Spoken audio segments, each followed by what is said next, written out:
Tonight on Would I Lie to You? Can he fix it? It's Neil Morrissey. Yes, she can. It's Leslie Ash. And their team captain, Lee Mack. And facing them tonight, Jungle Queen, Mylene Klass. Burger King, Jason Manford. And their team captain, David Mitchell. But first, arouse yourself into tumultuous hysteria for your host, Angus Deaton.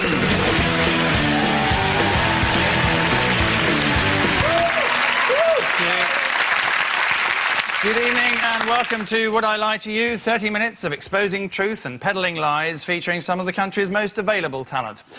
Scientists have found that 41% of us lie in the course of an average day, and apparently 59% of us lie about whether or not we lie in the course of an average day, and that liars tend to speak in a dull, flat monotone, which means we can safely rule out anything Stephen Hawking ever says. We should never forget that in the Bible it says, "Thou shalt not lie." Then again, it also says a talking snake told a woman not to eat an apple, so perhaps we shouldn't pay too much attention to it. We start then tonight, not unreasonably, with round one, entitled Home Truths. Our panellists read out a statement about themselves, but have no idea until they turn the card over whether it's a startling truth or a complete lie that one of our researchers made up this afternoon to while away the tedium. Either way, they're stuck with it, and it's the opposing team's task to then determine whether or not they're being sold a proverbial pup. So it's TV's Neil Morrissey, who is first up with his home truth. Neil? I recently had an extension built by a builder called Bob. Well, it's amusing, but is it true? Well, I mean, as these things go, it would be quite a small coincidence. Bob is quite a normal name, isn't it? Yeah. I find that just eminently plausible. It was... And in fact, probably a very short little chuckle you and he had about it on day one. So, do you know, actually, Well, I'm actually a builder called Bob. Right, OK, I do the voice of Bob the Builder. Yeah, but when Right, short laugh, let us never speak of this. At any point did you say, "Can you fix it?" And he said, "Yes, I can." In about 6 months. Well, he thought it'd be funny to turn up, you know, dressed as Bob, and his mates were guffawing a lot. And, of course, it was 7 a.m. when 4 hairy-arsed builders wandered in. One dressed in a red and yellow checked shirt in dungarees with a yellow hat on, saying, "Hello, I'm Bob the Builder." How we laughed. Yeah. Do you think he does this all the time and it just happened to be Neil Morrissey's house this time? He's probably one of those people who At went... last! It worked! I told you, you pair of knobheads, this is funny! So, what are you thinking? What's your verdict? Well, I think Neil's doing quite well for himself, so it's quite plausible he has recently paid for an extension. I also can believe that. I've seen it. It would be a small lie to come on and say, "I'm having some building work done." Never. So is it all stacking up, or are you thinking it's not really very likely? So I'm thinking it's plausible, possible. I'm thinking it's possible. I think too. Yeah, I think so, we think it's true. Yeah. All right, that's almost unanimous. Right, Neil, reveal all, if you would. It's a big fat lie! It's a lie. Yep. To be true. I wish it was true myself. I've only just read it. Neil has not recently had an extension built by a builder called Bob. In fact, there are no builders called Bob in Britain, as it's not a Polish name.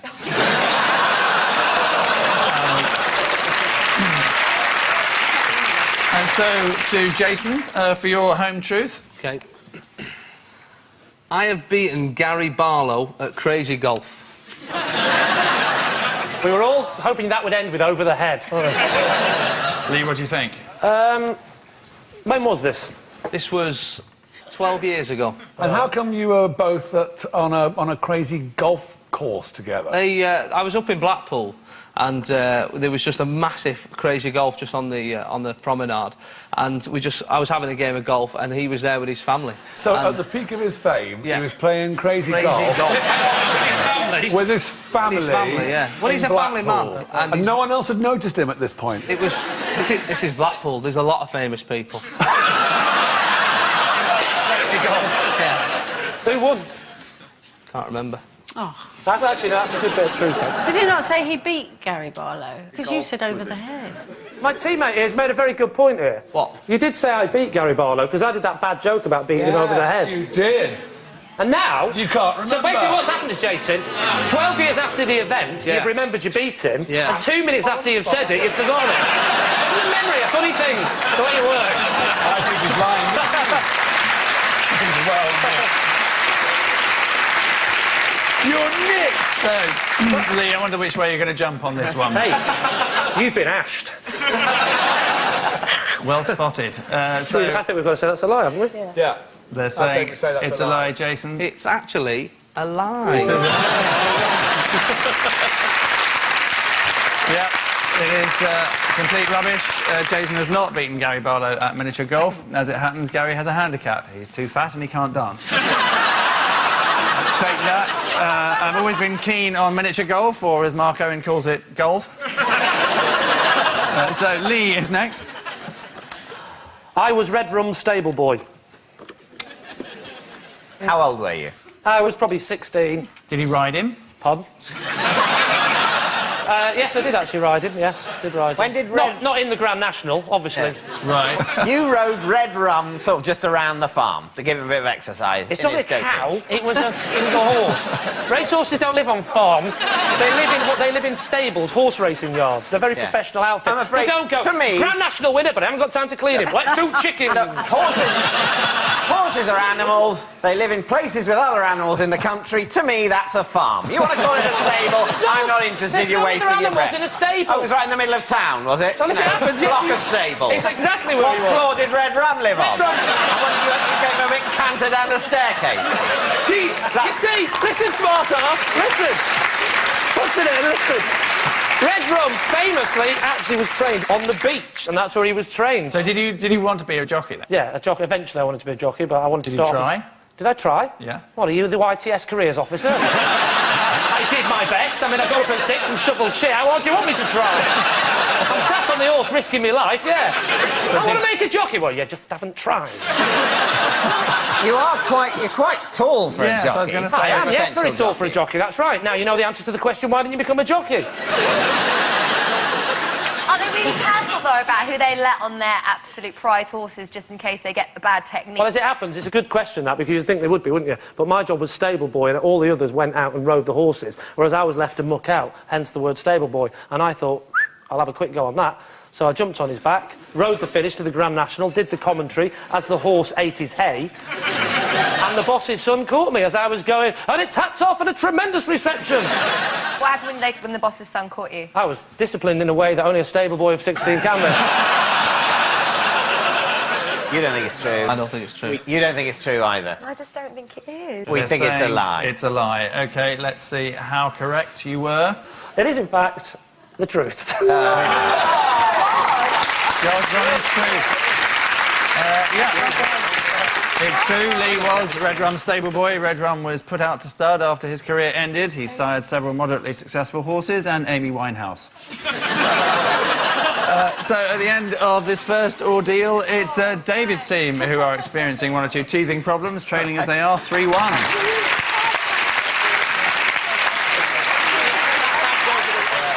The next round is called Ring of Truth, and it's an idea so simple that even the panellists virtually understand it. Our teams are given a solid gold celebrity fact and must basically decide whether it's bona fide or pure baloney. So true or otherwise, Gwyneth Paltrow said, "I would rather die than let my kid eat cuppa soup." See, that is an amazingly weird thing to say, isn't it? Although not as weird, of course, as if there had been a big pause between the word eat and cup. That would have been even better, because then it would have been, I would rather die than let my kid eat cup of soup. That would be a really weird thing to say, That would be wouldn't it? strange, wouldn't it? Fortunately, she didn't say She that. didn't? No. How would cuppa soup find its way into the realms of Gwyneth Paltrow's life? She was on a film set. So she was obviously given it whilst filming on an English film. She actually said, "Who eats this stuff?" And what was the reply? That lots of the British public do. Yank. Nobody eats it anyway, surely people drink it. Yes, I was going to say, was she told that it's usually diluted in water? Otherwise, you would kind of go, this is surely... What is this, future food? I'll give it a go.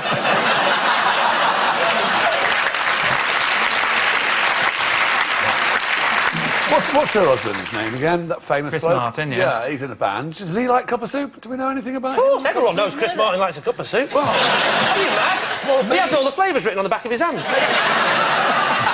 Didn't Chris Martin say a while back, on the back of one of his album sleeves, it said, for every album that we make, we're going to plant a tree. Sort of all the paper that we've wasted making this CD. And I just thought to myself, can't you just cut out the middleman? Just stop making CDs. Does he say when every album they make, they plant a tree? I mean, they make an album once every 1 or 2 years. That's been about 4 trees. My dad plants more trees than that, and he hasn't released an album in years. So do you think Gwyneth is likely to have said this? Yeah, I probably think so. I think it's true. Yeah, I'm with you, I Leslie. sort of can hear her American. I mean, they call their daughter Apple. They're quite sort of healthy people. Well, Bachelors claim that there are no additives in cuppa soup. That's the company that makes it, not just unmarried men. Unmarried men who rely on cuppa soup for their whole diet say, it's actually, there's no additives. It's bloody healthy, actually. Knocks back the loneliness if you put whiskey in it. Maybe you could give us some kind of conclusion as to whether you think this is true or not. I don't think it's true. Do you think it's true? No, I don't think I it's don't true. think We so. think it's a lie. They're saying it's a lie. Lee. I think it's true. Think it's true? Yeah. Leslie? I think it's true. OK. True. All saying it's true. It is true. Absolutely right.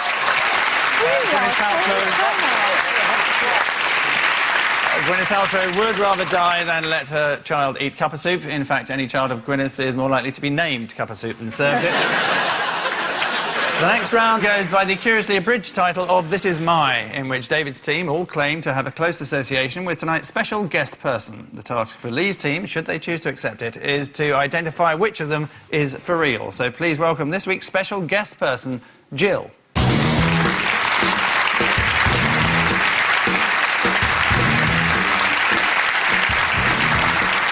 Now, David, perhaps you'd like to explain how you know Jill. Yes, this is Jill, the hypnotherapist who cured me of my fear of balloons. OK. Mylene, what's Jill to you? This is my good friend Jill, and she has fitted Camilla Parker Bowles' underwear. And finally, Jason, your relationship with Jill? This is Jill. She's the air hostess who saved my life when I choked on a peanut once. So there you are. A balloon therapist, if we believe David, an underwear fitter to the Royals, if we believe Mylene, or a life-saving air hostess, according to Jason. What is the thing about a balloon which is so frightening? Well, I'm a bit better about it now. Thank God you're able to talk about it. Thank you. What, I mean, isn't it The fact that they might go bang in your face. I'm trying to share here, and the thing that scares me about balloons is essentially that they might pop. Yeah, but to be fair, that's not an irrational fear if it's a hot air balloon, is it? No. But frankly, if I had a phobia about hot air balloons, I would have managed to limp through life. If you there's not much. Oh, it's terrible because I get to work by hot air balloon as well. And I'm just screaming the whole time. I can't, I have to put the radio on. No, it's everyday party balloons. Have since I was very young scared the shit out of me because they might pop. So did you go to parties as a kid and cry?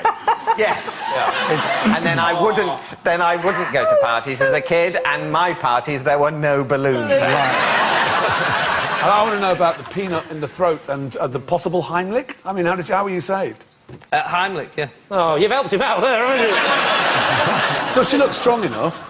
The Heimlich, it's not about strength and power. It's about the actual positioning of the actual right there in the diaphragm. Oh, you're a doctor as well now? Yeah. All right, tell me which flight you were on. I was flying Manchester to Gatwick, and I sat near the front for that extra bit of leg room, and luckily the woman's actually sat opposite you, right? God bless her, right? And as I was sort of eating these peanuts, one of them just lodged just right in my throat, and just quick as a flash, bang, Jill was up. Don't say bang in front of David. Scare the life out of him. What's your association with Camilla Parker Bowles' gusset manufacturer? She's my friend, and that's who she fits. I've got no association with Camilla, but She doesn't this fit is my your friend Jill. corsets necessarily. Has done. Is this a common thing, having underwear fitters? Do you have an underwear fitter, Leslie? I do, actually. They're here now. No, you're lying. Little Jimmy Cranky's down there working his arse off. They actually sort of make to order? They go around and fit you up and... I think knickers are quite regular, but every woman, as you know, goes up and down in their underwear, and so... Sorry?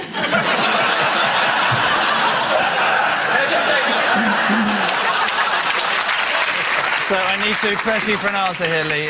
Is this person David's balloon shrink, Mylene's regal basque fitter, or Jason's selfless stewardess? I think it's a stewardess. Although I think he's a barefaced liar, I just think he's telling the truth on this. I don't believe Jason has ever allowed anything to be stuck halfway before it gets down here. I think He's not an idiot, he's from the north, and those peanuts are free. Yeah.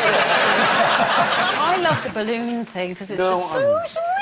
I like the sweetness of it, yes. OK, you are the team captain, Lee. You have to make a decision of some sort. All right, then. I'm going to go with Leslie, then, and say that, bizarrely, the balloon story just might be in a crazy sort of way. OK, you're opting for David's balloon shrink. Jill, perhaps you'd like to tell us who you really are? I'm Jill Kenton. I'm Mylene Class's friend, and I do fit Camilla.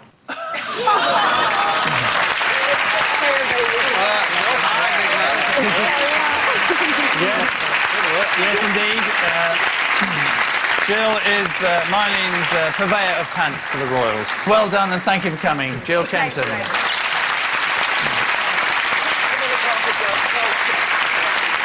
Yes, Jill has fitted Camilla Parker Bowles' underwear. Now she's in the royal family, of course. Camilla has to be rather more frugal when she gets bored with her lacy underwear. It's handed down to Prince Edward.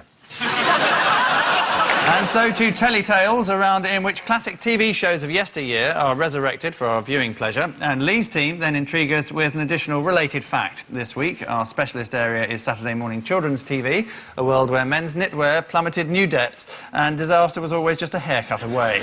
So Lee is up with his fact loosely related to these well-known pop critics.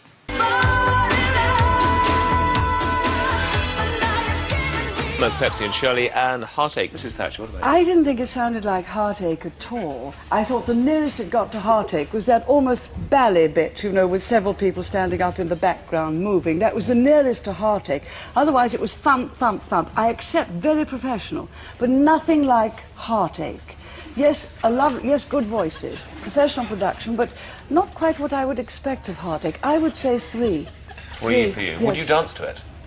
No, I wouldn't, because there was no melody. There certainly was rhythm. You could do a movement to it. You could do a movement to any rhythm. You could do a movement to a drum without having any song. But there was no melody and no Heartache. Pepsi and Shirley not quite cutting it for Mrs. Thatcher there. She was always more of a Guns N' Roses fan. Anyway, Lee, what is your related fact to that clip? Did you know that Mike Reid often does a musical turn at the Tory party conference? And last year, it was a 10-minute political rap. You notice how the whole mood has dropped since we saw a clip of Margaret Thatcher? Nobody wants to live anymore. Oh, yeah, I remember that bitch. Yeah. So what bit of the Tory... Is this like the main assembly bit? Yes. After the Shadow Chancellor's done his speech? Yeah, now, as usual, what you're all here for, Mike Reid's 10-minute rap. Yeah, but you've got to remember that Tories are a bit stuffy and boring, aren't they? Yeah, I mean, they're stuffy and boring, but they're not, you know, complete morons. I think it's true, because the Tory party are so out of sync with reality that's the sort of thing that they might go, Mike Reid's very popular, isn't he? What about Mike Reid? It all makes sense. Yeah. I don't think they can be that out of sync with reality and still know where Parliament is. No, I don't think it's true. I just don't think it's true. Well, I'm prepared to go with that. You're the captain. We think it's a lie. You're saying it's a lie, OK. Let's find out if you're right, Lee. It actually is true.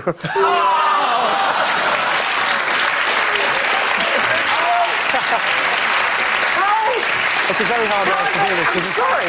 How are they ever going to get back into office? Aren't they trying? Is it match fixing? You know, is someone bribing them to be terrible at politics? Mike Reid, 10 minutes, rapping. What the f*** is that? Democracy in this country. The reason The reason Tony Blair can start wars for without asking people is because there's no opposition. It's their fault. It's Mike Reed's fault. The deaths of our servicemen are on his conscience. Sorry, David. I've made a mistake. It's false. Sorry. False. No, it is true. I do hope Mike Reed is watching this. Yes, he does traditionally round off the Tory Party conference with a song. It saves security having to usher people out of the building. So at the end of that round, it's Lee's team for whom the future's bright, leading as they do 7-5.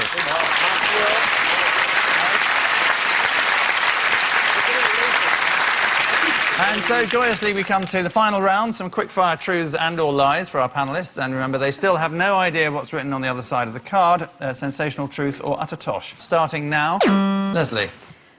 I have been banned from Streatham Ice Rink. Well, yeah, what did you do? I was skating with my friend, and you had to go upstairs to really see the nice blokes.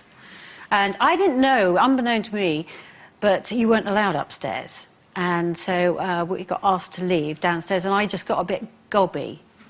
So, what's the upstairs of an ice rink? Is that... The upstairs is where the viewing gallery. And so why did they throw you out, or why? Someone had moved the sign saying, "Don't go up there." And me and Geraldine Hellard just thought, we'll go up there anyway. Good use of specific name of a possible person who exists. How old will you be? About 14. OK. Is this stacking up? I just think the sign had been moved. You went in there anyway. It's an honest mistake. Yeah. Why would they ban you from the ice rink? No. The ice warden came up and said, "You're not allowed up here." That's a great job title, isn't it? I am the ice warden. Yes. I do not own the ice. I guard the ice for future generations. I am one with walrus and seal. So she came up to you. He came up to you. And came up to, and he said, "I'm going to have to take you downstairs." So he took me downstairs, and unbeknown to me, he was actually taking me outside the door. Were you still in your skates at this stage? But I'm just a little bit worried that he's not thought it through, and you're going to... Yes, but Ice Warden Man can breathe on the floor!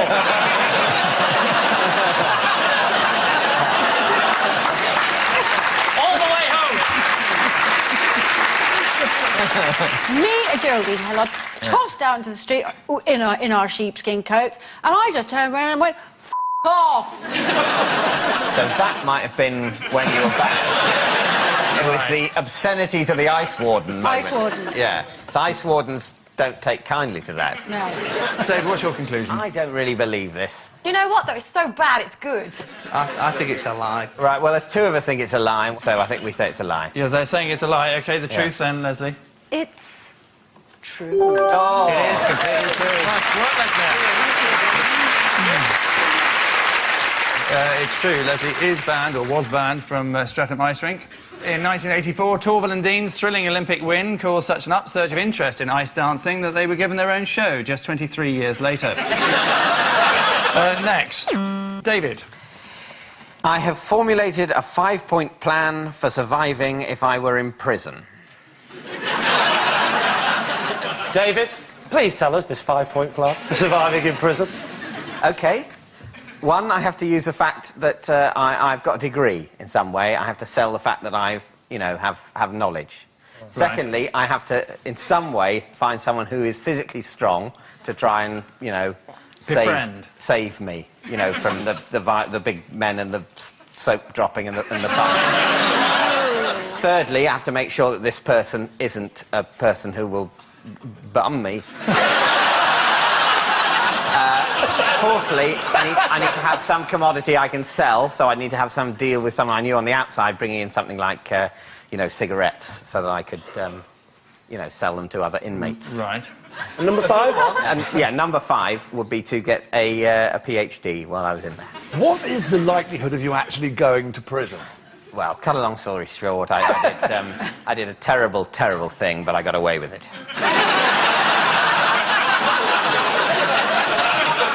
So this was an imminent... No, I formulated this when I was a late teenager, and I was frightened of prison. How old were you? I think 17 or 16, 17. So the first one was what, sorry? To get a degree?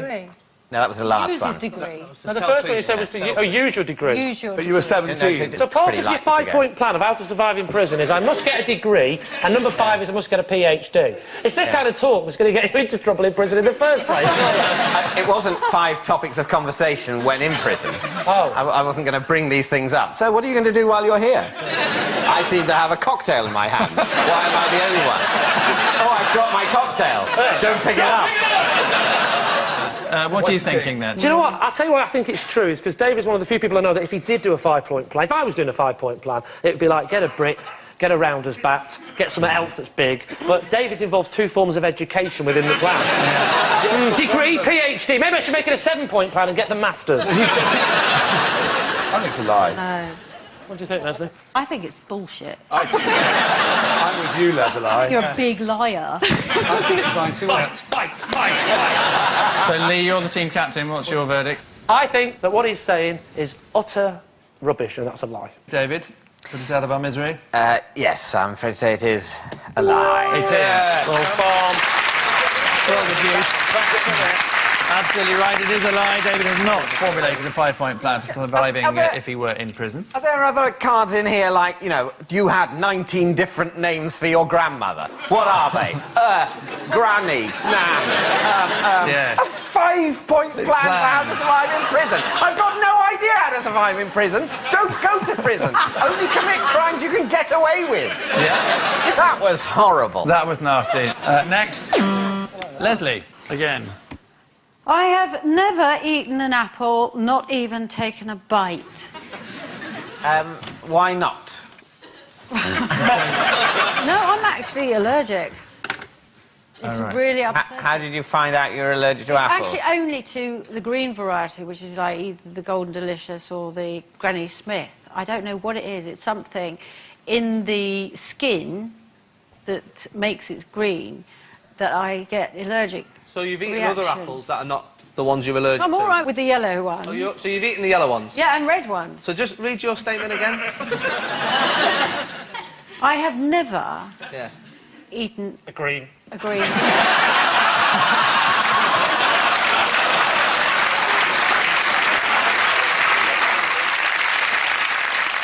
No, you see, they've made a mistake here. I told them upstairs, I said, it's green. They made a mistake on one of my cards as well, and they said that I'd made a 5-point plan to survive if I were in prison.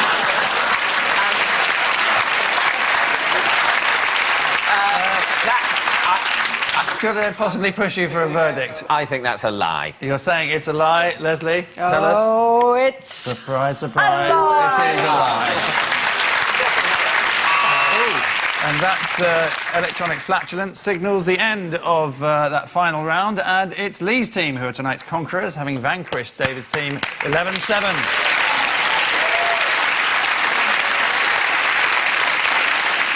So, clap on the back to the winners, a clip round the ear to the losers, and finally just remember that you can always tell if a politician is lying because their lips move, which is coincidentally also how you tell if Jade Goody is reading. Good night.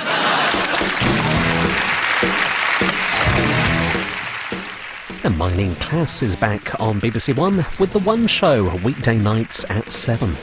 After the news, Denzel Washington's in deep in Man on Fire. Big movie action here at 10:45 tonight.